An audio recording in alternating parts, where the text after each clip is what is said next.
बिस्मिल्लाहिर्रहमानिर्रहीम। तमाम देखने और सुनने वालों को इंटेलिजेंस टीवी में खुशामदीद कहा जाता है। नाजरीन, ये मैं एक सीसीटीवी वीडियो ऐड कर रहा हूँ। आप लोग इस वीडियो को देखें और कमेंट बॉक्स में अपनी राय का इजहार ज़रूर करें, लेकिन मैं थोड़ा सा अपने दिल की भड़ास निकालना चाहता हूँ।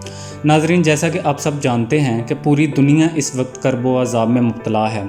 कोरोना वायरस ने पूरी दुनिया का निज़ाम तबाह बर्बाद कर दिया है, मगर कुछ बेहिस लोग अब भी अपने बुरे कारनामों से बाज नहीं आ रहे। ऐसे लोग जिनको खुदा बिल्कुल भूल गया है।